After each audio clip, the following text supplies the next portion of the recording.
Hello and welcome to the Crystal Palace podcast. I'm Alfonso Greenbrook, and in today's podcast I'll be looking over the game against Manchester United to bring you my match review, player rankings and my man of the match.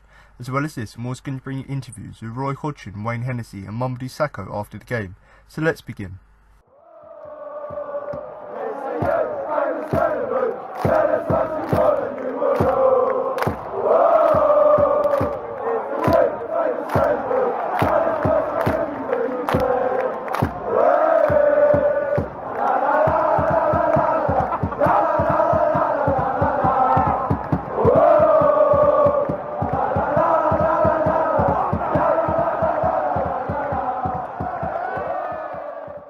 Palace took a big well-earned point away from Old Trafford after a game in which they probably were good for all three. If you missed the game, then the scoreline doesn't tell the story. It was an exciting encounter, edge-of-the-seat stuff at times, with both sides keen to snatch it and both having chances to do so.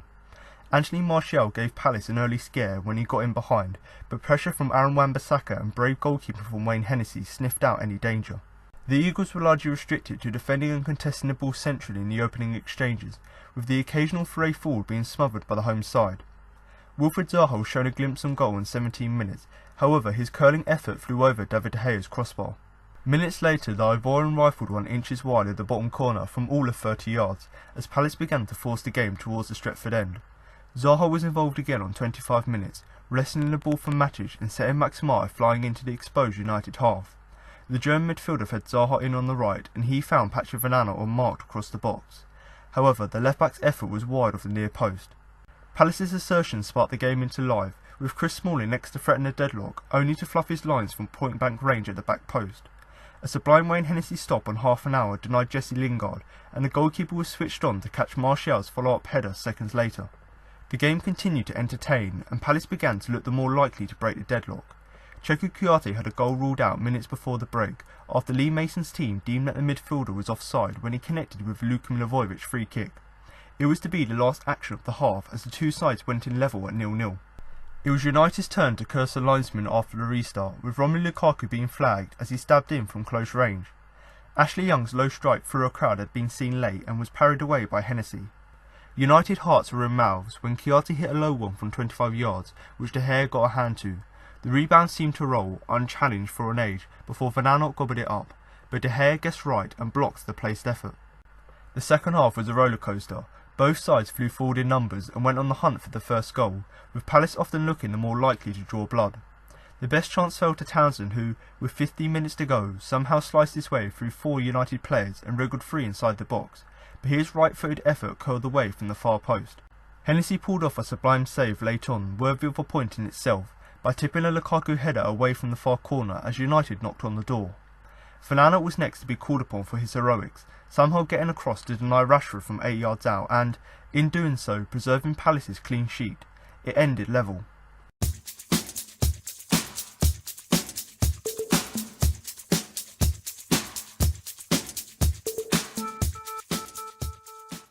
It was a hard-earned point for Crystal Palace as they drew 0-0 with Manchester United at Old Trafford on Saturday.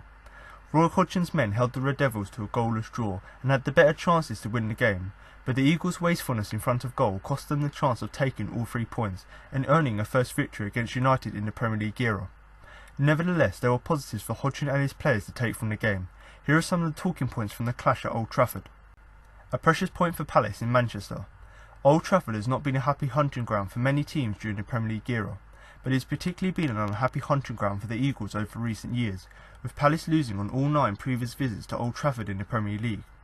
They haven't fared any better down the road at the Etihad Stadium against Manchester City, losing on each of their last 7 visits to the stadium.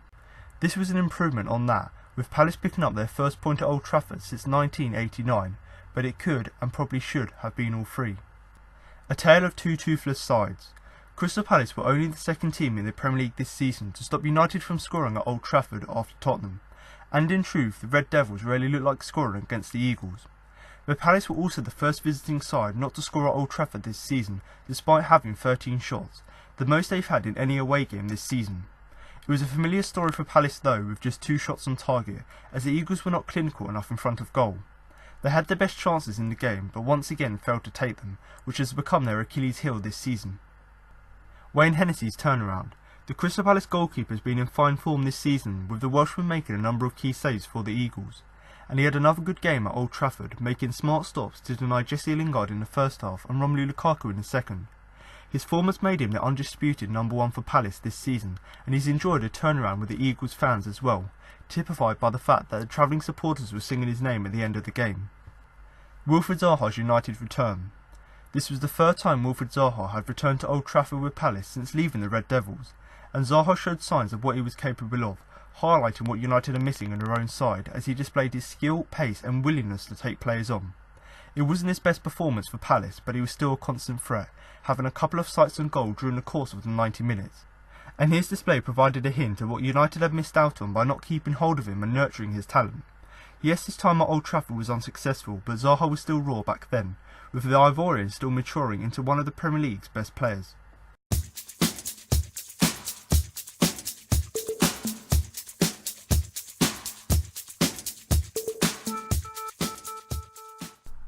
So now I'm going to move on to my player ratings, but before I start, don't forget you can follow us on both Twitter and Facebook at Crystal Palace for all the latest Palace news.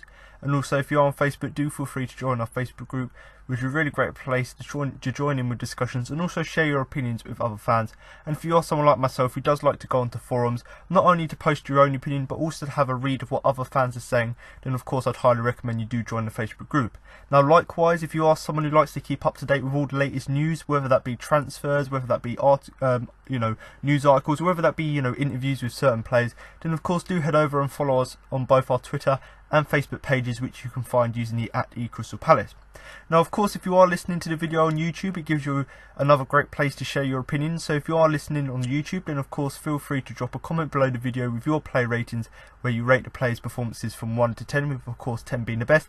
And even if you don't want to do that, or even if you're a United fan, just comment below with your views of the game, because I do think that actually from a Palace perspective, we're sort of very happy with the point, and arguably we probably could have got all three, whereas from a United perspective, they're obviously going to be very disappointed with yet another disappointed performance from their team. So of course, sort of two differing opinions there. So if you're someone who wants to share your opinion, then of course do so, because I'm sure there'll be a lot of variation in people's thoughts. But also, it's not just so that you guys can share your opinion, but also so that I can read it. So rather than me just having my opinion, which I'm sharing to you now in the podcast, I can actually read your comments and basically see how your opinion compares to mine. And also any other people who come to the video, whether they be Palace fans new to the channel, or whether they be United fans coming to the channel as well just for this video, then of course not only can they listen to my opinion in the podcast, but also they can read the comment section just to give them sort of a more broader, sort of more in-depth, let's say, view of the game. So if you are someone who wants to get involved, then of course you can either do your player ratings, so you can obviously compare your ratings out of 10 to mine, or of course you can just do your general views of the game. And like I've said, both of these ways are a really great way for you just to share your opinion with myself. And if you have got any questions, obviously do feel free to put them in the comment section below. Now if you do want to follow any of the social media pages that I've mentioned already, or join the Facebook group, then of course do check all the links that will be in the description below. But I'm now going to move on to the player ratings, and I'm going to start and go with Wayne Hennessey, who I'm actually going to give an 8 for his performance overall. Now like I say every week, and I do sort of feel like I'm repeating myself quite a lot, but Hennessey has been one of our best players this season, been very consistent, and yet again against United, yes he got the clean sheet, but if you put the clean sheet aside, it was once again a fantastic performance from him.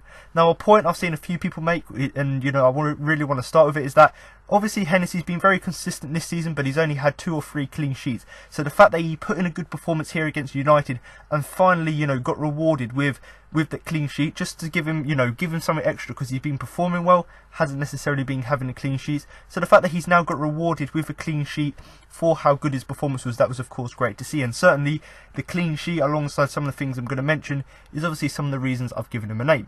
Like I've said already, he had another great game in the Palace goal, which once again just sort of backs up the point that this season he's been one of our better players. And actually, you look at the likes of our top 3 players, and certainly Hennessey's going to be up there for the running of the player of the season if he carries on how he is at the minute. Now in terms of a few saves he made, some notable saves in the game, there was one early on in the first half. Obviously Jesse Lingard's got inside the box, obviously had a chance for on goal, and obviously Hennessey was able to make himself big and make a save there. So obviously that was a very close range, so the fact that he's able to get in the right area to make that save was obviously great. And the fact that he's at that close range as well makes it quite difficult, so the fact that he dealt with that was of course quite impressive. And likewise in the second half, there was once again another just as good save, obviously from Romelu Lukaku. The ball's come to him in the box, he headed it down, and obviously Hennessey got down low and was able to tip it behind for a corner. So them two, obviously he made other saves other than them two I've mentioned, but them two in particular from Lingard and Lukaku were especially quite impressive, and they certainly, I suppose, the way I look at it is that they were at key parts of the game. You know, if that header had gone in, or Jesse Lingard's shot has gone in, 1-0 United, maybe the game could have been different. So the fact that he made these crucial saves when it mattered at the right moment was of course great to see. Now of course I do think that, you know, over the last sort of few seasons ago, Hennessey's been a scapegoat for many Palace fans, just in the fact that when he first came to Palace he weren't really playing well. So actually at the end of this game, when he had such another good performance, and after how good he's been playing this season, it was so nice just to see the the away fans, you know, giving him lots of support and singing his name at the final whistle. So obviously I weren't there up in Manchester, but the fact that, you know, the travelling support are actually now, rather than criticising him like they used to, the fact that we're now actually praising Hennessey, which he does deserve all the praise we've given him, but the fact that we're now recognising his performances, and they are very good, the fact that we're doing that was of course great to see. But overall, Wayne Hennessey here, you know, obviously them two saves I mentioned were the main reasons I've given him an 8. Obviously the clean sheet on top of that was great as well, but the main reason is obviously he's been fairly consistent this season, and he basically carried it on in this game, and that's the main reason I was really happy with his performance. You know, making saves when he had to, even making sort of minor saves, you know, when he had to, just to sort of keep the lead. And I do think, albeit sometimes he was sort of in no man's land going to claim crosses, it was sort of 50-50. Sometimes he didn't claim them and weren't really commanding enough, but then there were other times where he made himself dominant and was able to get the ball away from United players. So the fact that he was able to combine, you know, his saving ability with the fact that he was, you know, able to claim the ball most of the time, as well as, you know, just his overall good play, I do think it was a very impressive performance from him. And like I've said already, he's probably going to be in the running for the player of the season if he carries on, you know, with his current form going forward. But Wayne Hennessey here, an 8 for him.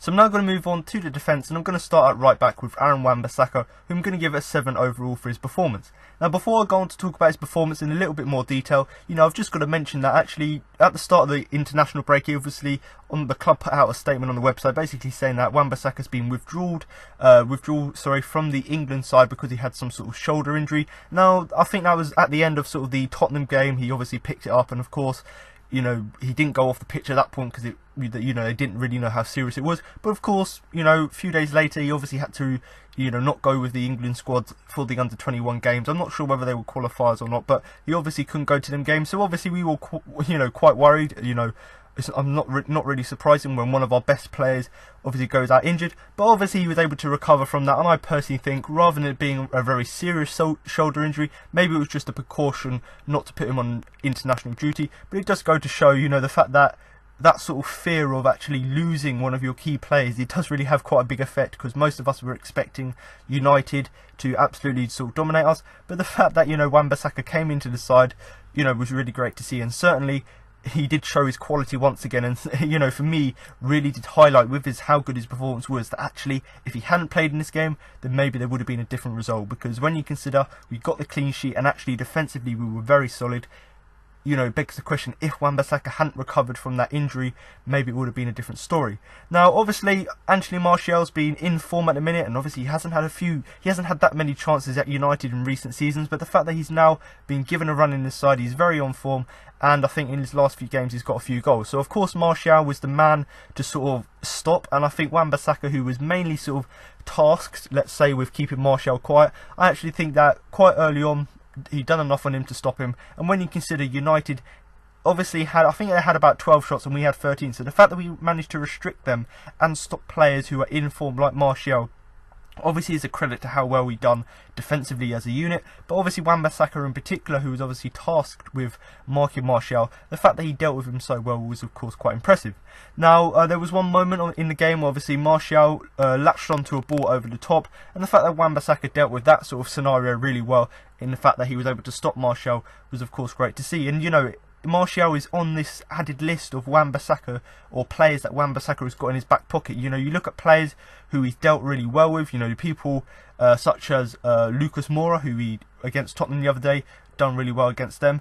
Obviously you know, against Chelsea a few weeks ago, that sort of back three of people like Pedro, the fact that he dealt with them so well as well, really just goes to show the quality that Wan-Bissaka's got. So the fact that he was able to add yet another player to his pocket in Martial was, of course, great to see.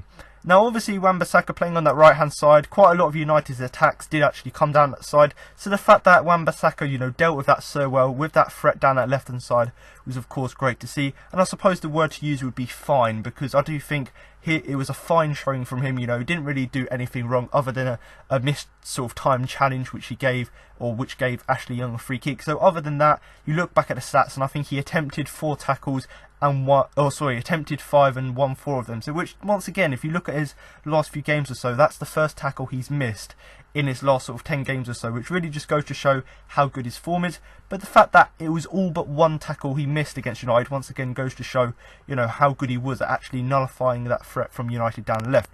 But the main reason I'm going to give him a 7 is mainly because of the clean sheet and because of how well he worked with the defensive unit to obviously help us get that clean sheet. But in particular, the fact that how well he dealt with Anthony Martial, the fact that he restricted his chances and basically made it quite difficult for someone like Martial, who's obviously been great in the last few games or so. The fact that he dealt with him so well was, of course, great to see. But I do think Wan-Bissaka, you know, obviously we were all quite worried before the game that he wouldn't play. So luckily for us, and considering how well he played in this game, luckily for us, he obviously came back from his injury and performed as well as he did. So I'm going to move on to the first of our 2 centre-backs, and I'm going to start with James Tomkins, who I'm going to give an 8 overall for his performance. Now, of course, you know, before I go on to talk about his performance at Old Trafford, I've just got to say, much like someone like Hennessey and Wan-Bissaka, Tomkins has been up there with some of our one of our most consistent players over the last season, over this season and especially last season. And obviously this game here was no different, where he just proved once again how much of he's just a key man for Palace. Now, of course, when you've got you know, opposition like United, you know, they've got quality going forward. Obviously, there's going to be a lot of pressure on people like Tomkins and Saka at the back. So the fact that Tomkins dealt with, you know, the threat that United had so well, in particular someone like Romelu Lukaku, the fact that Tomkins dealt with him so well and basically just proved once again how much of a key man he is for Palace, that was, of course, great to see.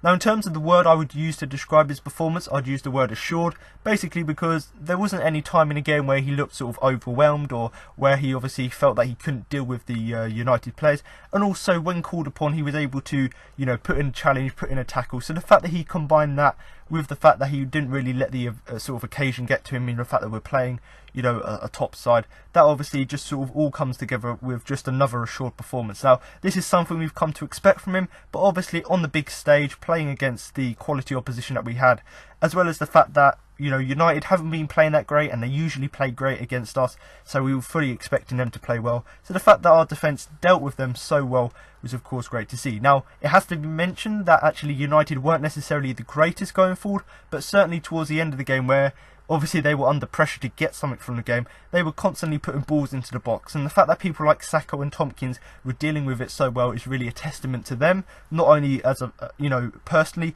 but actually as a defensive partnership. I do think, obviously I've talked about how good they are already, but it just goes to show as a partnership how good they are.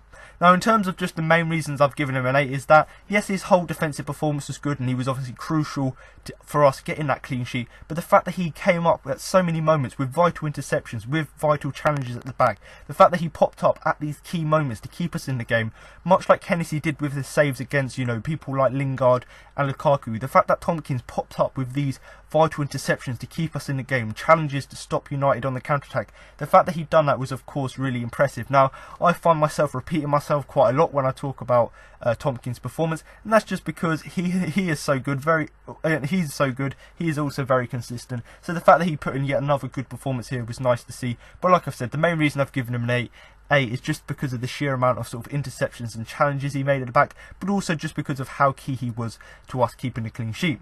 Now, in terms of his defensive partner, Mamadou Saka, I'm going to give him a 7 overall for his performance. Now, at the at the end, obviously during the international break, Saka sort of came off when playing for France with some sort of back injury. But much like Wan-Bissaka, the fact that he came back from really blame us.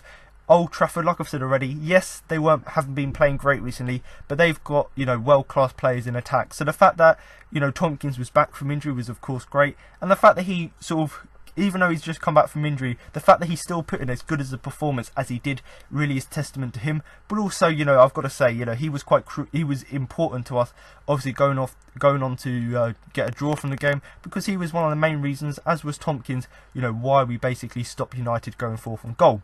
Now, of course, he got a silly booking, you know, when he brought down Jesse Lingard after sort of being caught in possession. So I suppose, even though his performance was great in the fact that he defended really well, as you know, like Tompkins, but I suppose the reason sort of he let himself down is just the fact that he brought down Jesse Lingard. Some could say you know, taking one for the team, but maybe, you know, the fact that you got caught in possession, that's a little bit silly on your part. So for that reason, you know, that's one of the reasons, even though his defensive performance was good, that's just the reason I've given him a 7 as opposed to an 8, is the fact that he obviously got booked for obviously bringing down Jesse Lingard. Now, of course, in terms of his defensive performance, like I've said, he was very crucial to us keeping a clean sheet, and as like Tompkins, you know, making vital interceptions and challenges. But the main thing I liked about Sakho is the fact that when United were pumping up that pressure at the end of the game, putting balls into the box, Mamadou Sakho, without a doubt, was always the player getting to them balls, headering them away, and actually it led to Match of the Day highlighting it in the fact that of all of the players they could highlight, you know, they could have highlighted people like Lukaku, who missed chances in the game. They could highlight people like Zaha or like Chiarte, who had shots that went wide. So Match of the Day, the fact that they didn't highlight the fact that both teams missed chances to win the game, the fact that they're actually highlighting the fact that, you know, players were actually stopping the opposition from actually getting into the game, that really just shows to me how good Sakho's performance was. And in particular, you know, look at Match of the Day highlights, nearly all of the videos of Sakho were of him heading the ball away, which once again just goes to show how good his aerial presence is. But the fact that he also combines that with his interceptions, with his challenges, whilst also, you know, being a good ball player and actually helping us on the counter-attack by playing the ball so well, that was of course great to see. Now, of course, overall, you know, an overall summary of his performance, obviously he was very good, and, you know, I'm running out of words sort of to describe certain players' performances because they obviously play so well. But I suppose, like I've said, alongside that sort of booking he got for bringing down Jesse Lingard, maybe he just needs to play the ball a bit more safe when needed. So obviously that example with Jesse Lingard, he obviously got caught in possession, and probably in that occasion it probably would have been better just to play the ball safe. So I suppose the only negative, and one of the reasons I've given him a 7 as opposed to an 8, is just the fact that for some parts of the game he obviously done really well to keep United at bay. But obviously, sometimes he just needs to play a little bit more safe rather than trying to do something spectacular, which may or may not obviously go forth and work. But I've got to say, you know, going back to that Match of the Day thing, you know, you see some of the Cruyff terms and whatever he was doing to get past some of the United players. It was obviously fantastic to watch, and obviously, albeit it sometimes is a bit sort of heart in mouth in the fact that Sakho sometimes does silly things. When he does pull it off, it really just shows the skill and technique he's got, but also the confidence. The fact that he's got the confidence to do things like that on the edge of the box to get the ball away from the opposition. That's of course great to see. But like I've said, sometimes a bit worrying, sort of heart in mouth moments, because obviously that could certainly go wrong. But like I said already, you know, both Sakho and Tompkins very good and solid at the back, and certainly very crucial for us keeping a clean sheet in the fact that they restricted you know, United's threat. But it's Sakho in particular, like I've already mentioned. I do think, obviously, they both made interceptions and challenges, but I do think Sakho's headering in particular was quite crucial to us, obviously going forth and getting a clean sheet from the game. So Mamadou Sakho, I do think S7 is a fair result. So I'm now going to move on to our final player of a back four, and that is of course the left back Patrick Aanholt, who I'm going to give a 6 overall for his performance. Now, in terms of his performance overall, and certainly when comparing it to games recently, I've obviously called for him to actually be more attacking and actually have more of an attacking influence on games, mainly because we hadn't actually necessarily seen the best of his attacking play this season. Now, whilst this game here wasn't the best in terms of his play going forward, I do think it was obviously an improvement on weeks gone by, and certainly one of the reasons, or one of the main contributes to obviously him getting a 6 overall. Now, in terms of chances Palace had in the first half, you know, I talked about both Palace and United not really being that great going forward. And of course, you know, Patrick Aanholt had a golden opportunity, you know, when he was bombing down at left-hand side. Obviously, Max Meyer on the counter-attacks passed the ball to Zaha. So Zaha's passed it to Meyer, back to Zaha again. And obviously, Zaha's obviously found Van Aanholt in lots of space, passed the ball over to him. A great chance, obviously, through on goal. And obviously Van Aanholt puts it just wide. Now, obviously we've seen a few goals like that, and actually Van Aanholt scored, and he's been very good, especially against De Gea. You know, you look at his goal last season, on the counter-attack, puts it past De Gea.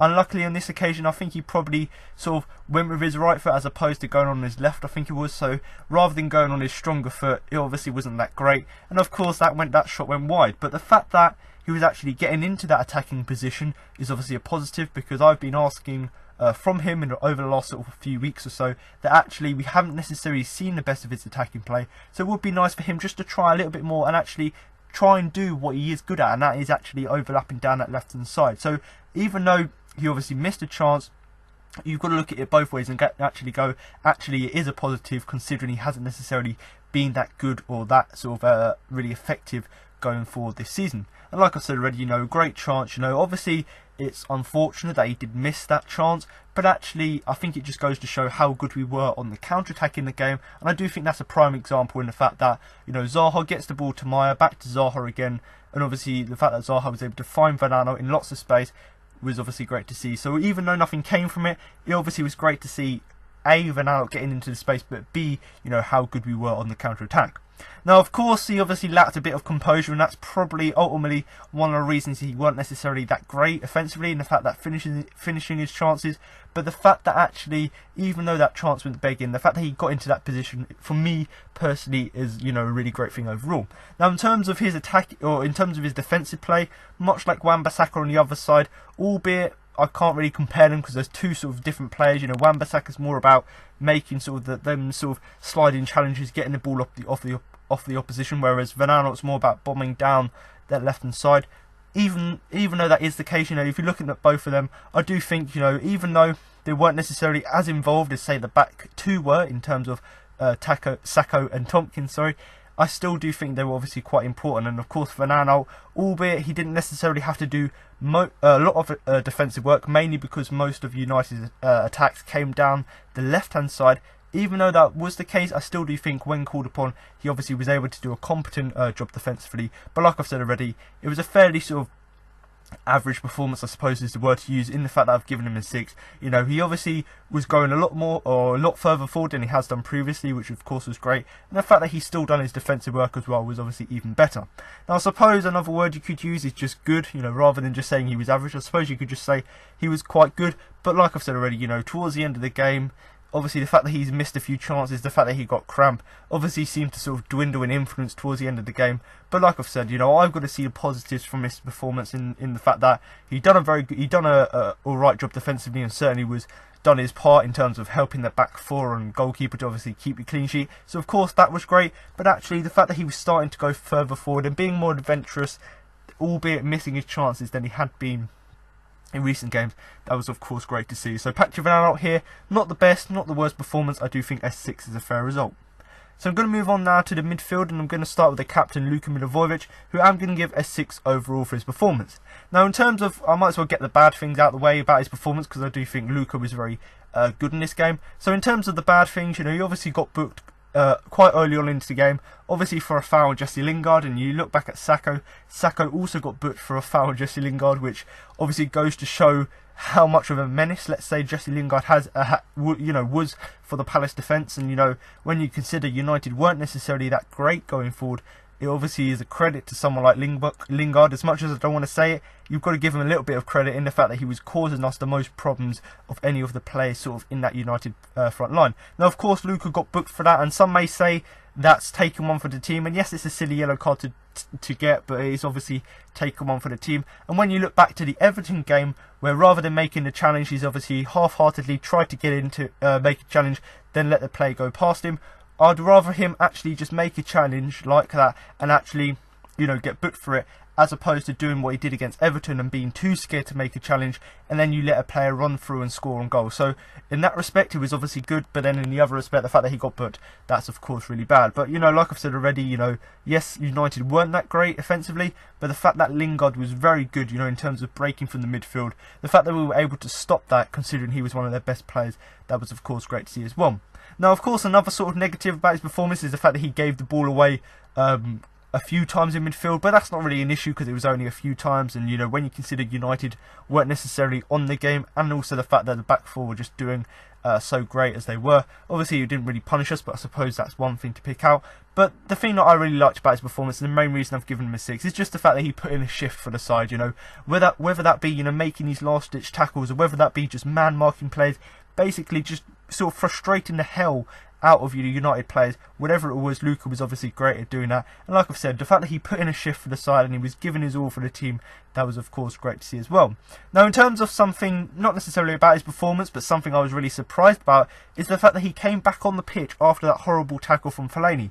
Now obviously, you know, on Match of the Day they've discussed it, and of course on Twitter there's been a lot of discussion about it. And actually looking back at it, it is obviously quite a nasty challenge. You know, I'm looking at it right now in front of me, and obviously Luke was trying to, you know, run with the trying to get the ball, and obviously Fellaini's coming behind him, and obviously studs in right on his ankle, and potentially that could be a leg breaker. Luckily for us, it didn't look like it, and the fact that Luka continued playing obviously did show that. And obviously it is a horrible tackle from Fellaini, and I'm surprised really, considering where the referee was positioned, that he didn't at least get a booking. I personally, maybe you could say you can't really tell whether that one in particular was intentional or not, so I'm not necessarily going to call for Fellaini to, you know, get a red card in that situation, but at least a yellow card, because obviously it's a very cynical challenge, and potentially, you know, considering the location and the fact that his studs were up, potentially that is a leg breaker. So obviously some people might completely disagree with me, but I certainly do think, yes, it was a bad challenge, but given the situation and given the fact that they're both sort of trying to get the ball in there,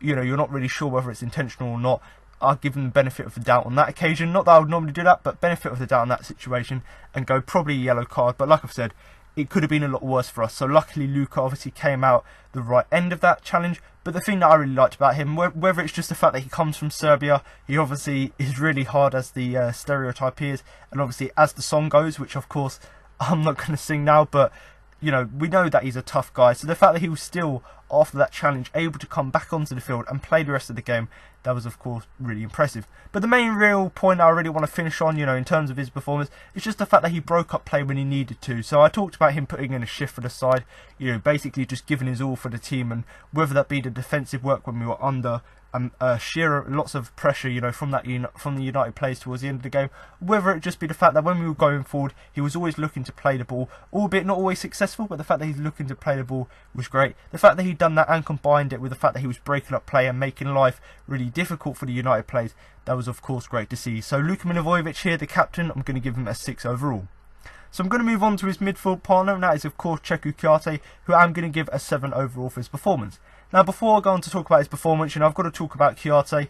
Obviously, when we signed him in the summer, you know, lots of West Ham fans were telling us that he's not that great, he's fairly inconsistent. But as we've seen over the last sort of few games or so, where Kouyaté's, you know, he's basically cemented his place in that starting 11, and obviously cemented that place in the midfield. Since doing that, since the, you know, the run of games where he's been obviously in the starting 11 week in, week out, we've obviously begun to see actually how good and how crucial he is. And certainly this was another performance where in the midfield, alongside Luka and alongside people like MacArthur and Meyer, he actually put in a really great performance. And you know, the reason I've given him a 7 is because of how much influence he had in the game, which of course I'm going to talk about now.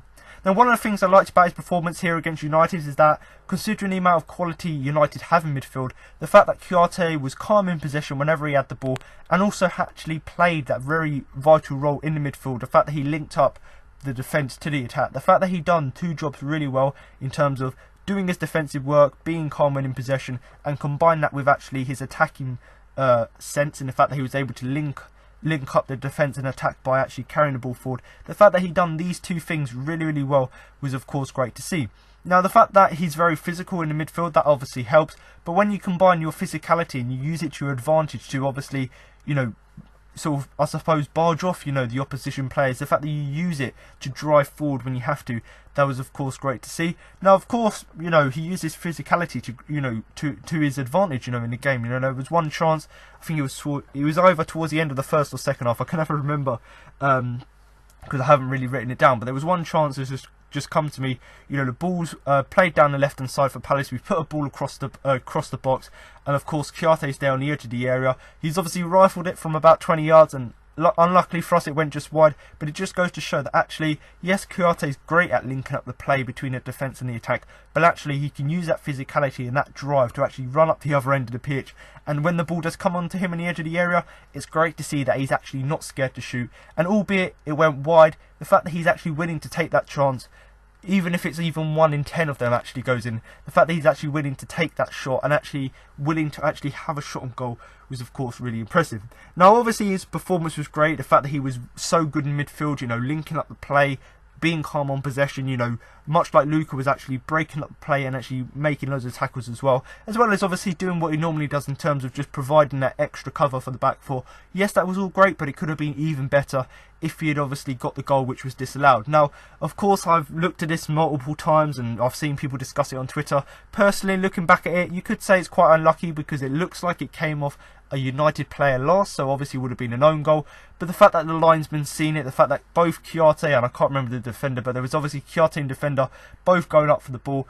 Obviously, at some angles, it looks like the United player got the final touch, so it should have been allowed because obviously it was an own goal. But then if you look at it from another angle, it looks like Kouyaté actually got the final touch. And even though it was very tight, arguably, you know, that was obviously a good spot, let's say, from the linesman, albeit we don't like it, in the fact that he was slightly offside. So both aspects you've got to look at it. You've got to look at it and go, yes, we were quite unlucky, we didn't get it because it could have been an own goal. But then actually, if you look at it, and actually if Kouyaté was actually the last man to touch it, then of course, because he was offside, it was rightly disallowed. But like I've said already, his performance was all great, and that's why I've given him a 7. But if he had also got that goal just before half-time, it could have been a completely different story. And certainly considering how United were playing in that first half, I do think, you know, giving them that stab in the wound right at the end of the first half, you know, obviously with us getting ahead in the game, maybe that sort of could have changed the whole sort of complex of the game. But overall, Cheikhou Kouyaté, like he always does, he's very calm in possession, very calm in the midfield, and certainly played a vital role in the side, you know, linking up both the defence and the attack. And the fact that he just absolutely sort of controlled the midfield, the fact that he obviously used his physicality to his advantage, that was of course great to see. And I certainly do think, you know, the 7 I've given him is fully deserved. So now I'm going to move on to the third player in the midfield, and that's of course James McArthur, who I'm going to give a 6 overall for his performance.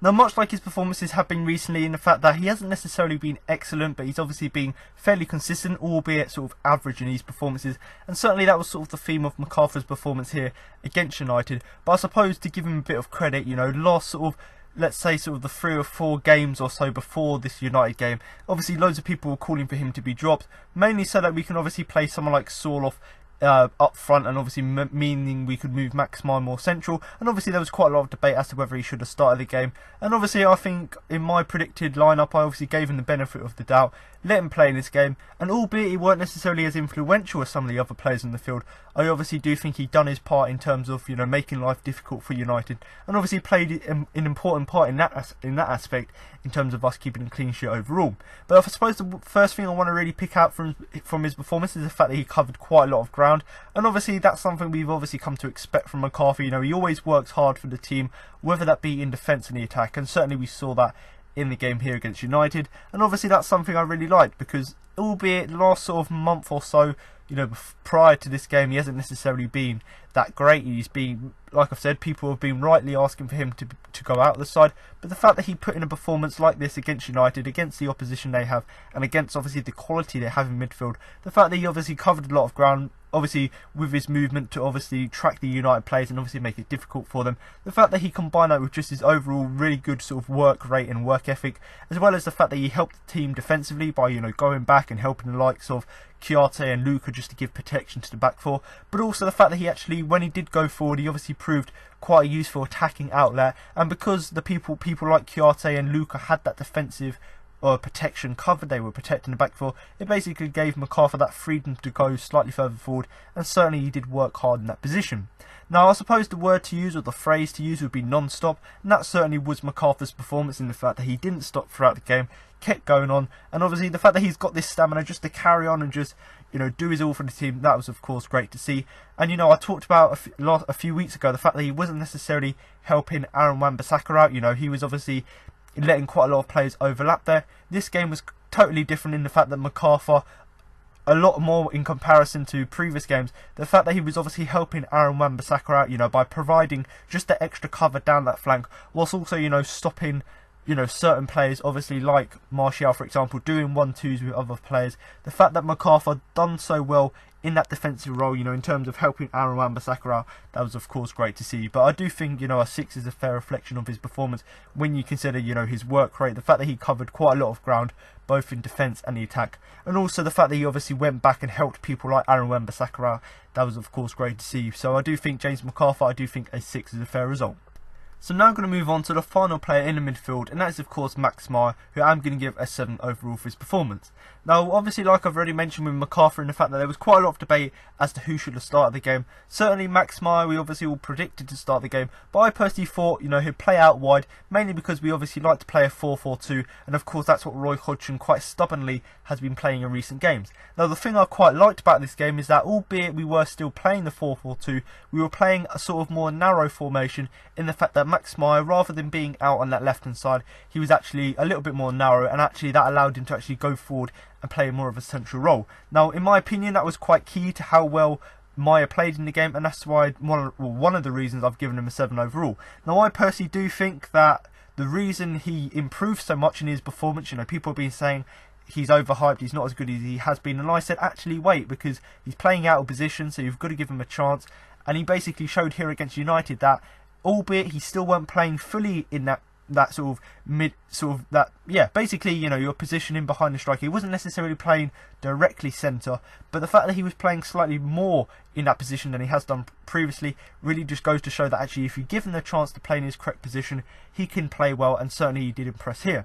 Now the thing that I liked mostly about his performance, or most, is the fact that actually, yes, we were good in the counter-attack and we were very good going forward, albeit we didn't have that end quality, we didn't have that end product. Yes, that was the case, but the fact that he was very good in terms of getting involved in that play, and actually, you know, being the guy who had lovely link-up play and was involved in all of our sort of interplay going forward, the fact that he was sort of the architect of that was of course great to see as well. Now in terms of comparing his performance to someone like McArthur, who was playing obviously in a similar position but on the other flank, you know, much the same in the fact that he worked hard for the team, which was of course was quite great to see. And the other thing I was really quite impressive is that, yes, we know Meyer can play in a defensive role, you know, he played there last season for Schalke, and certainly he done the exact same here, that even though he was playing in a slightly more advanced role, the fact that he actually tracked back and helped out defensively was great to see. And it basically, the fact that he combined, you know, his offensive work in terms of how good and how effective he was, you know, drifting into the centre and actually driving forward and being involved in that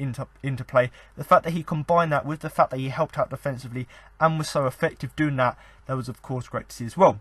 Now, as I've already mentioned, it obviously was a much better performance than he has made recently, and that's mainly because I do think the fact that he had that ability to drift inside and play more central, I really do think that did help him. And the fact that he was able to do that obviously meant that he carried the ball well. So we've all known, you know, from the videos we've seen of him, and certainly there's one on the Crystal Palace channel, I made a compilation of him, and we've seen in that how well he can carry the ball. And although we haven't necessarily seen him doing that in games recently, that's mainly because, I think, because he was playing out wide. So it was great to see that actually when he was moved more central and actually was drifted inside, the fact that we got to start to see, well, we started to see how well he can carry the ball forward, and the fact that he was able to show us that whilst also being involved in interplay with other players, that was of course really impressive as well. Now obviously there's going to be a lot of debate as to what his best position is. You know, obviously for Schalke he played slightly deeper, and even before he played deep he obviously played slightly further forward, so he's played a vast number of positions.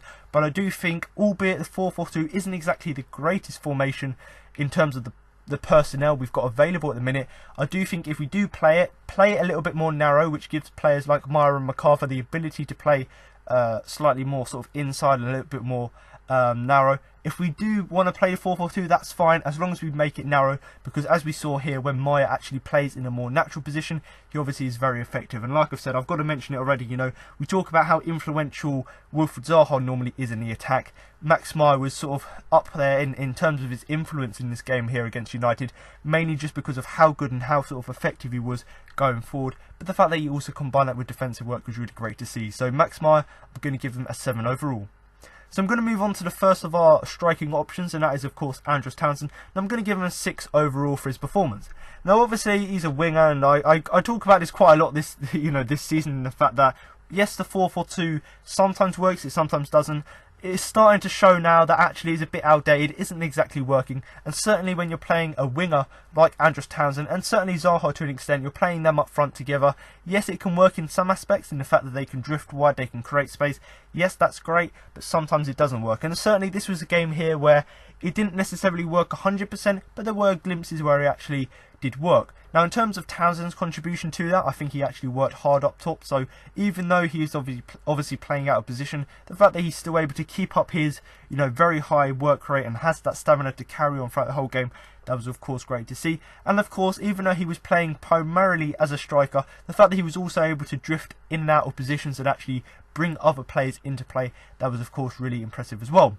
Now there was one chance in the second half where he obviously had a chance to obviously score. He burst into the box, dribbled past 2 or 3, actually I think it was 3 or 4 United players, gone through on goal. De Gea's right in front of him. Yes, maybe if he had got it on target, De Gea maybe would have been able to get a hand to it, but obviously that chance went begging. He done all of that great work. Maybe he was a bit fortunate with a deflection, but the fact that he'd done all of that great work to dribble into the box, burst into the box, get past 4 players, and then when you get to De Gea, he obviously put it wide. And actually, much like the chance that Aanholt missed in the fact that he took it with his wrong foot, this was much the same, where rather than Andros Townsend going with his right foot to try and obviously get it into the goal, he's obviously tried to curl it with his left foot to obviously get it around De Gea, and obviously in doing that he's obviously put it wide. And that's much the same with Aanholt's chance. Rather than him trying to hit it with his right foot to obviously just give it a more direct shot, he's obviously tried to curl it with his left foot, as did Townsend do with that chance, tried to curl it, and obviously it went just wide. But I've talked recently in the fact that Townsend, sometimes he goes from one extreme to the other, in the fact that he always takes shots and they always go out, the stadium, out the stand. And then there's other chances where he doesn't take any shots and he doesn't take any risks. So obviously, yes, he did miss this chance, but you've got to take positives from everything, really, for me. And obviously the fact that he actually was able to get into the box now, and rather than sort of looking to pass the ball to someone else, or looking to do something else with the ball, the fact that you just have the confidence just to take it first time after getting past these 4 players, that was of course great to see. Now, like I've said already, he probably should have scored it, and probably could have scored from it, given the fact that it was a great chance. But obviously he fired wide, and obviously we have to live with that. But I still do think, yes, if he had scored that, we maybe got on to win the game. But when you consider before the game, we were all hoping that we didn't get, absolutely battered, and we were just hoping for a good performance. The fact that we've come away with at least a point from the game really does make up for some of these mistakes potentially.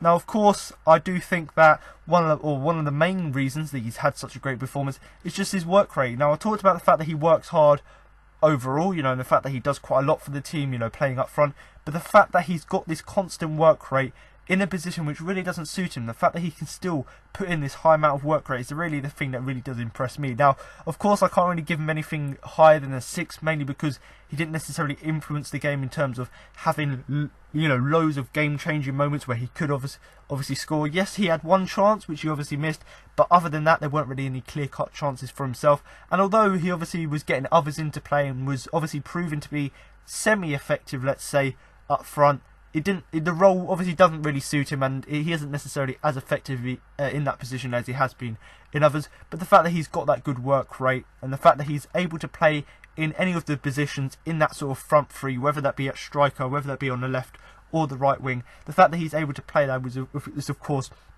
really great to see. But Andros Townsend here, I'm going to give him a 6 overall for his performance. Yes, he worked hard up top, and yes, he obviously was bringing others into play, but obviously he had that key moment where he could have given the lead to Palace.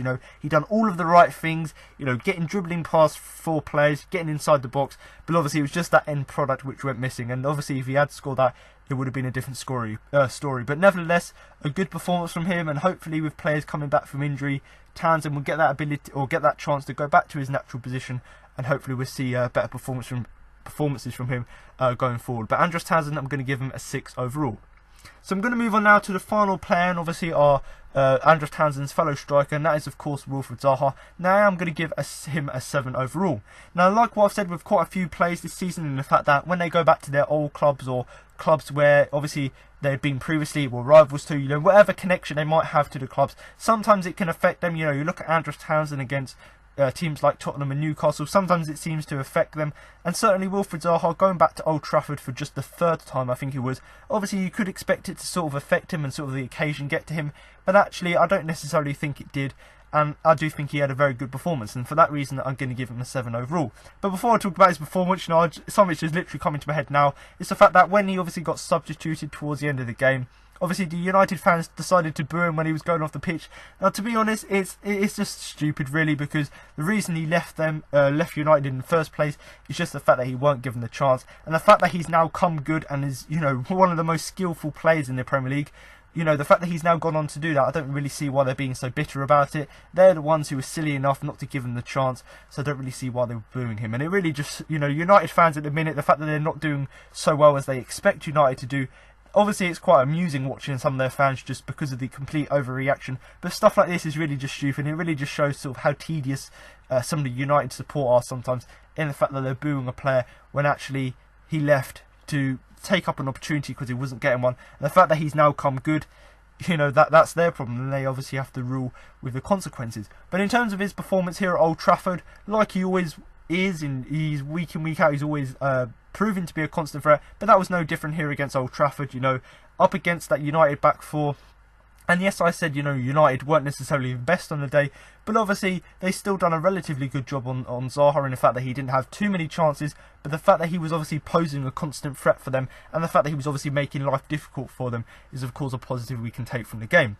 Now, one of the main reasons he was tormenting defenders from the game is just because of his trickery, and the fact that he's got that willingness to actually take players on and get a shot away. Now, obviously you look at Townsend, for example, I suppose. Yes, Townsend's really great at tormenting defenders in terms of putting pressure on them and actually, just running at them when he's got the ball.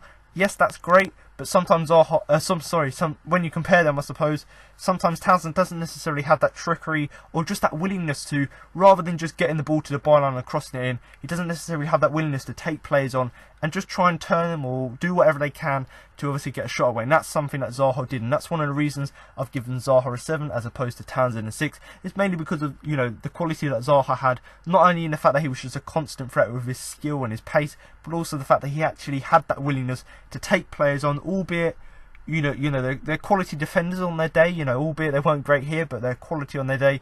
But obviously the fact that he was still able to get shots away and tried to get shots away, that was of course great to see as well. Now, of course, as I've already mentioned, he's always our best threat, so it's not really surprising when he does have a performance like this, where he obviously dominates the opposition in terms of, being a threat. But obviously, in this formation we're playing at the minute, yes, it sometimes works with people like Benteke or Sorloth, or are you playing in it? But obviously, it isn't the best when you've got someone like Townsend partnering Zaha. And this certainly did reflect in Zaha's performance, in the fact that, obviously, when he did get the ball, he was very effective with it, and he was obviously being a constant threat. But when he didn't have the ball, because of the way the formation is, he didn't really get too much of the ball. So yes, he was effective in the little time he had the ball, but obviously it would have been nice to see him get a little bit more of the ball throughout the game. And certainly I do think the formation played a role in that, in the fact that maybe because he hasn't necessarily got that much of the ball, he couldn't really affect the game as much as he would have liked. But I certainly do think it does work, with Zaha playing up top. I just think he's even though he's not naturally a striker, I think he's just better playing up front, which is fine, but only when he's got someone like who's a natural striker, someone like a Sorloth or someone like a Benteke when he comes back from injury. Playing someone like, if we want to play the 4-4-2, I'm happily play Zaha up front, but actually rather than playing an unorthodox front two, I'd rather someone like Benteke play alongside him, because I do think that would really help him going forward. But like I've said, Wilfried Zaha here, I don't think he fully deserves the 7 I've given him, mainly because of just the fact that he was a constant threat and basically causing problems for the United back four, but also the fact that he just because of how well he obviously tormented the defenders, with the fact that he had his skill, his trickery, and just that willingness to obviously take them on. But I suppose the disappointing thing is that fact that, yes, he obviously done really well when he had the ball, but it would have been nice to see him, have the ball a bit more in the game. Now, in terms of the two subs we made in the game, obviously Jeffrey Schlupp came on for Andros Townsend in the 88th minute, and of course Jordan Ayew came on for Zaha in the 90th minute. Now, both these subs, I was sort of, when it hit the 70th minute mark, I'm calling for Roy Hodgson, make a change now, because it's inevitable, like we've seen in the Chelsea game, like we saw in the Tottenham game, like we saw in the Arsenal game. If we don't make substitutions, actually, I suppose you could take the Arsenal game out there, because we obviously came back into the game. But if you're looking at it, you're thinking quite a lot of games this season, our subs have come too late. So obviously when it was sort of hitting the 70th minute mark and Roy Hodgson didn't really look like he was going to make a change, it was obviously disappointing. But I suppose it goes back to sort of that old saying that if it isn't broken, don't try and fix it. And I suppose because the formation was working and because the way we were setting out was frustrating United, it worked. And also because, you know, the fitness of the players, considering we've just come back from the international break, the fact that we've had a 2-week break, maybe the fact that the players were fully fit, maybe meant they can carry on for longer. Now, I must admit, I was obviously a bit scared. You know, I was thinking we're going to concede any moment here. And certainly with the amount of balls that United were putting into the area, I obviously was quite worried at times. But the fact that we weathered that storm and brought on the substitutions just late on in the game, just to sort of, you know, waste a few minutes or so, but also just to give a few fresh legs, that was of course great to see as well. Now, I'm not going to give any of these ratings because, you know, the 88th minute and 90th minute, you know, you're not really giving the players any real opportunity or any chance to obviously make an influence in the game. But in terms of Jeffrey Schlupp, he obviously was brought on just to give us an extra man in midfield so we can play, rather than a 4-4-2, we're just playing sort of a 4-5-1, just to give us that sort of extra man in midfield just to see out the rest of the game. And basically, at that point, we were happy with a 0-0 draw, and basically he was brought on just to protect the point, not only because he obviously packed out the midfield, but also because he can play at fullback as well. He's just given us the extra defensive cover. But, you know, much like I said with a few players, yes, he done his job and he was fairly effective in the fact that he had to come on, see out the result. Yes, that was great, but he didn't really see much of the ball, so I can't really rate him too much on that. And likewise with Ayew, the fact that, yes, he was given a late run out, and basically just to see out the result, he didn't really have any real time to make an impact, so I can't really rate him there.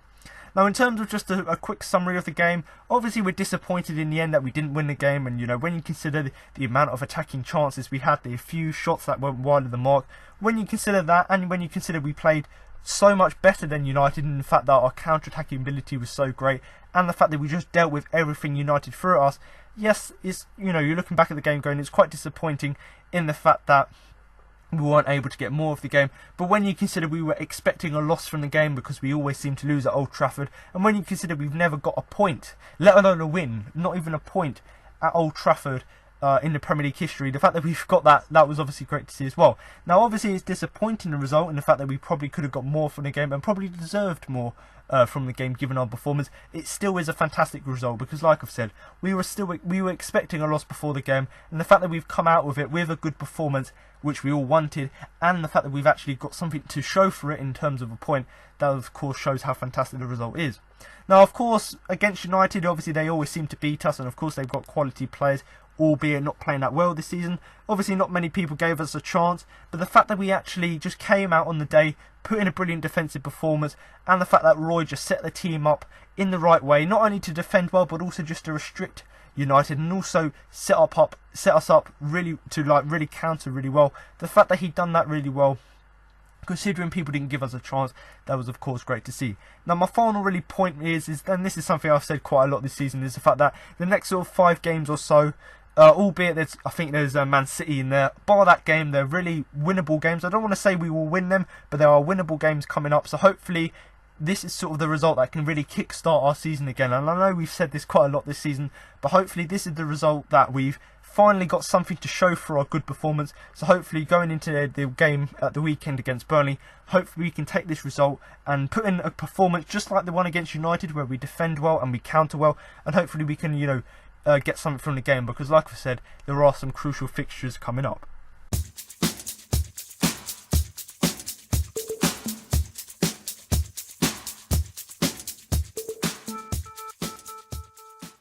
So I'm now going to move on to my Man of the Match award. But before I do that and give you my Man of the Match, you know I thought the biggest influence in the game, I'm now going to give you the 4 nominations that I put forward for the award. Now, as you obviously heard in the player ratings, in the fact that it was a very good team performance, obviously it's quite difficult to pick out 4 players from the whole team, mainly because of the team performance was so good, and certainly it's made it difficult for me to narrow it down to 4 players, but I've certainly done that. But one of the reasons our performance was so good is not necessarily because of the individuals playing well, but I do think as a collective we worked well as a team. We sort of ground, you know, the game out as a team, and the fact that we obviously had that great partnership in the game, that all the players knew what they had to do, they all knew their roles, and the fact that they knew their roles and performed it so well that he obviously met the game plan in terms of stopping United, that was of course great to see. Now, in terms of our defensive play, that was obviously fantastic. You know, the goalkeeper and back 4 keeping a clean sheet, they were obviously fantastic in terms of, you know, making blocks, tackles, making saves, so that was all great. But also going forward, now although we were wasteful going forward, I do think on the counter-attack we were very potent. So actually, even though we weren't the greatest going forward, and just like our defence, we were good in both positions, and that's basically what we've been missing in the last few weeks. So the fact that we've come into this game against United not expecting much, and the fact that we've come away with a draw, which we all had taken before the game, that was of course great to see as well. But I do think the 4 players I've picked do really reflect both our good defensive play, but also our good offensive play, obviously excluding the missed chances. But if you're looking at our counter-attacking ability, that was also great as well. Now, in terms of the 4 players I've gone with Wayne Hennessey, James Tomkins, Mamadou Sakho and Max Maher. Now, in terms of Wayne Hennessey, you know, he's been very consistent this season, and certainly he's up there with one of the player of the seasons already, mainly because of obviously his consistency, but just also because of how well he's playing this season. Now, this game here against United was no different in the fact that he made lots of saves throughout the game, but there was 2 in particular which were absolutely superb. Now, in the first half, from close range, Jesse Lingard had a chance. He obviously was able to get the save on there, and in the second half there was one from Romelu Lukaku as well. He obviously put the header down, and Hennessey was able to get down and obviously put it out for a corner. So the fact that Hennessey made 2 crucial saves in the game, alongside some other, you know, sort of minor saves, as well as a few catches as well, the fact that he was able to do that really did help us contribute to getting the clean sheet. Now, in terms of the clean sheet, obviously Hennessey, I've said he's been very consistent this season, but obviously in the last few weeks or so, where he's been playing great, he hasn't necessarily got that reward in terms of a clean sheet. So it was nice to see here that actually he finally got rewarded for a good performance with obviously a clean sheet. Now, in terms of my next 2 players, you know, James Tomkins and Sakho, it's much the same with them in the fact that they were both very good defensively, and obviously do deserve the credit because, you know, United, albeit they haven't been that great this season, they have got, you know, very good, world-class attacking players. So the fact that Tomkins and Sakho dealt with them so well is why they're on the shortlist. Now, in terms of Tomkins' performance, you know, like he always does, he puts in assured performances, and actually before the game we were questioning whether he would start, so it was great to see him start the game, and it just showed the quality he's got in the fact that he put in such a good performance. Now, the thing that is the reason why I've put him on this shortlist as opposed to maybe someone like Aaron Wan-Bissaka is just the number of vital interceptions and challenges he made at the back. Now, you know, I know United haven't been that great this season, but it goes back to the point, they've got world-class attacking players, so the fact that someone like Tomkins is able to make vital interceptions at the right moment to obviously restrict them, as well as making challenges at the back to obviously, when they get into the box, to stop them. The fact that he was able to do that was obviously great to see. And like I've said already, you know, I do think our defence was obviously the strongest part of our game, but I do think that there's 2 sort of components to that, in the fact that obviously we managed to stop United when they did have chances, but also we stopped them getting them chances in the first place. So the 2 key things for defending, we've done fantastically well, and obviously Tomkins was quite vital to that. Now, in terms of Mamadou Sakho, much the same, the fact that he defended well for the most part, and like I said with Tomkins, I could really repeat it in the fact that he made a number of vital interceptions, making challenges at the back, and the fact that Match of the Day highlighted it really just showed his massive influence on the game, because you could have looked at someone else on the pitch, you know, you could have looked at, you know, strikers who've missed their chances to obviously win the game, you could look at goalkeepers for making saves, but actually the fact that they highlighted someone like Mamadou Sakho for the sheer amount of blocks, you know, challenges, and even headers as well. Headers was one thing that he was particularly good at. The fact that they managed to highlight that was obviously really a testament to how well he performed. But also, like I've said already, you know, United have got class players, albeit they haven't been playing well this season, but the fact that he was able to keep them at bay and obviously restrict their chances, as well as obviously when they did have chances, obviously getting in the way of them, that was of course great to see. Now, my final player is Max Maher, and certainly there are a few other players I could have put here, but the reason I've gone with Max is the fact that he was involved in much of our nice play going forward. And as I said already, you know, our defensive play was good and our offensive play was good. And actually, if you look at the offensive play, aside from our missed chances where we needed to be a bit clinical, if you brush that aside, actually our counter-attacking play was fantastic. And certainly Maher, in terms of that interplay going forward, he was involved with it. And certainly he was one of the reasons our counter-attacks were so great. Not just because of, he hasn't necessarily got the big, the most pace or most physicality, but the fact that he's got that eye for a pass was of course great to see as well. Now obviously he played really well going forward, and that's one of the reasons he's on the shortlist, but the fact that he also worked hard for the team, not only going forward but actually tracking back and helping out defensively, albeit I personally think from what I've seen that isn't necessarily his best position. The fact that he done that, and the fact, once again, it goes back to that point I made about, as a collective, the team working well together. The fact that he went back and just done what he could for the team, worked hard for them, that was of course great to see. Now in terms of his performances recently, I've said we need to give him a chance, we need to play him in his natural position, and look what happens when we play him in his natural position. He's much better than he has been previously, and the fact that he can drift in and out, from the wide down the middle, the fact that he can do that really did seem to help him. And to add to that, I suppose, is the fact that he carried the ball well. So although he was great going forward in terms of finding a pass, and yes, he didn't have the pace, but the fact that he was able to find a pass was great. But actually, the fact that he could also carry the ball well really is just testament to him, because yes, you're not the fastest or most physical player, but if you can carry the ball 20 yards and then find the pass, which he done on a number of occasions, most notably where we've gone on a counter-attack forward, Zaha to Maya, back to Zaha, back to PVA. Yes, ultimately that shot did go wide, but it's really just a testament to him in the fact that he was involved in all of our fantastic, attacking plays going forward. Now, for me personally, I do think Hennessey, Tompkins, Saka and Maya do obviously all deserve credit for their performances, because I do think they all perform well. But for me, it was sort of a toss-up between Hennessey and Maya. Like I've said already with Hennessey, the fact that he made these number of fantastic saves, combine that with sort of your minor saves, as well as just being quite commanding at the back and doing his bit to get the clean sheet, and obviously Max Meyer for his brilliant counter-attacking play, as well as coming back and helping the team defensively. I do think these two, obviously all of the team deserve credit, but these two in particular, for me, is between them, and it's a toss-up between them for the Man of the Match award. But actually this week I'm going to give it to Max Meyer, so congratulations, Max. You don't get a trophy or certificate, but you do get my sincere congratulations on what was a fantastic, solid performance from you. Now, the thing that really just made it, or the thing that really made me give it to him as opposed to Hennessey, is mainly just the fact that, yes, Hennessey made these fantastic saves, but much like us, United were also quite wasteful in front of goal. So, of course, Wayne Hennessey wasn't as tested as he would have liked to be, because yes, he made saves when he had to, but if United had been on form, he probably would have seen a few more shots. But the fact that Max Meyer influenced the game with his fantastic counter-attacking play, whilst also going back and doing his defensive work, that was the thing that really did impress me. So now you've heard my match report, player rankings and my man of the match. That concludes this week's podcast. Now I've got interviews with Roy Hodgson, Wayne Hennessey and Mamadou Sakho following the game. A great defensive display, but it could have been more, couldn't it?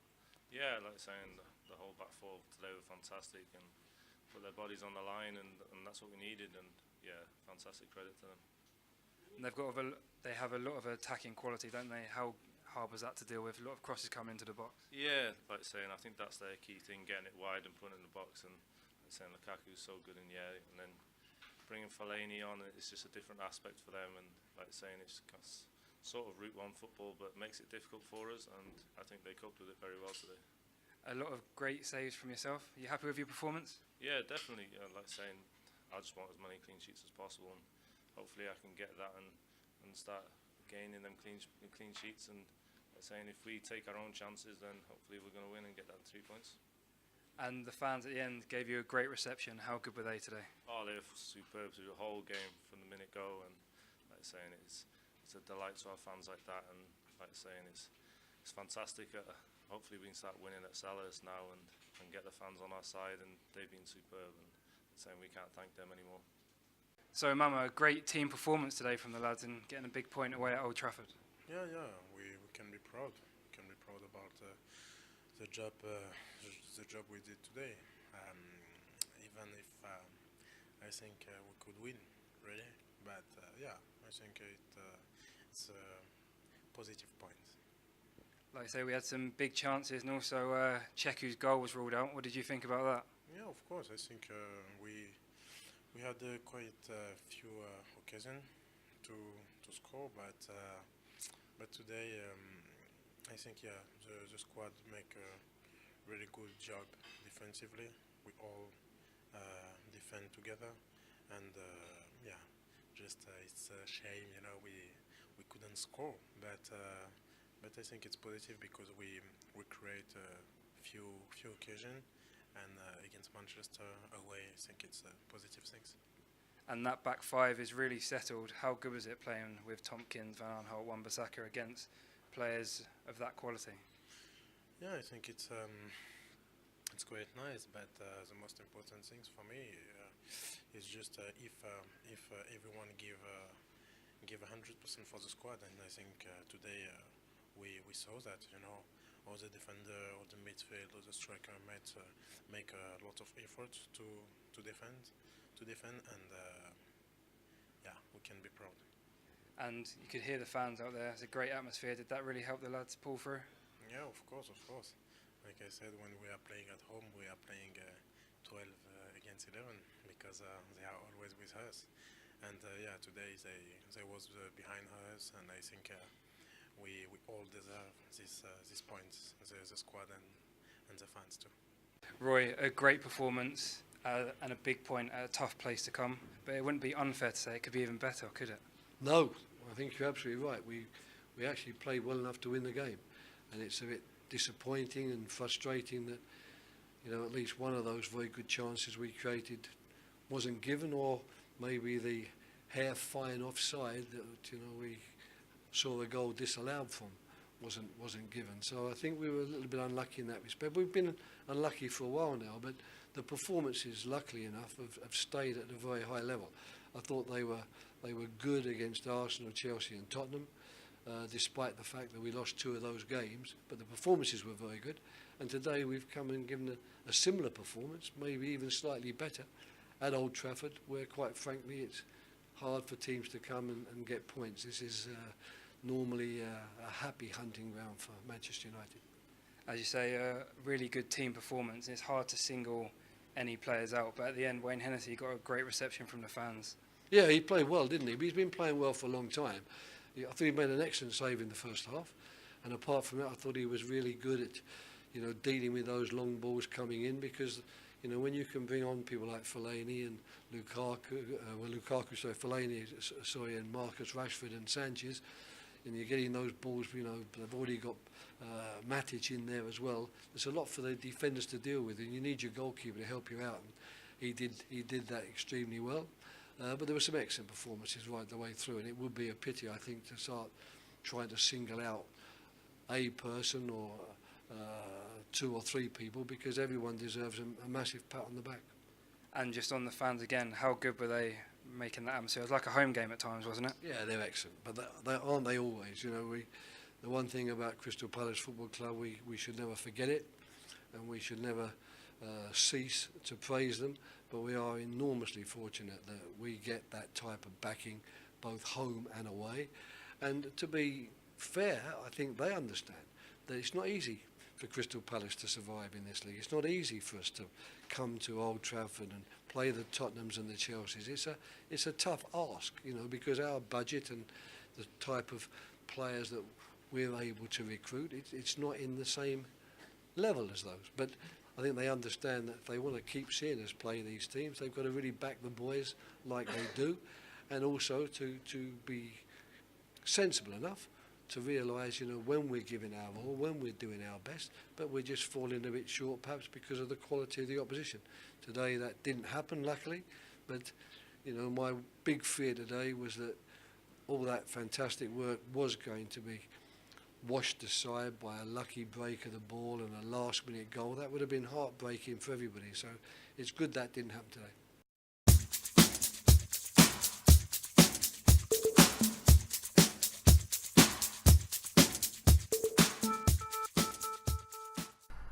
So there you have it. Now you've heard what Roy Hodgson, Wayne Hennessey and Mamadou Sakho had to say after the game. That concludes this week's podcast for the game against Manchester United. But make sure to come out next week for my post-match review of the game against Burnley.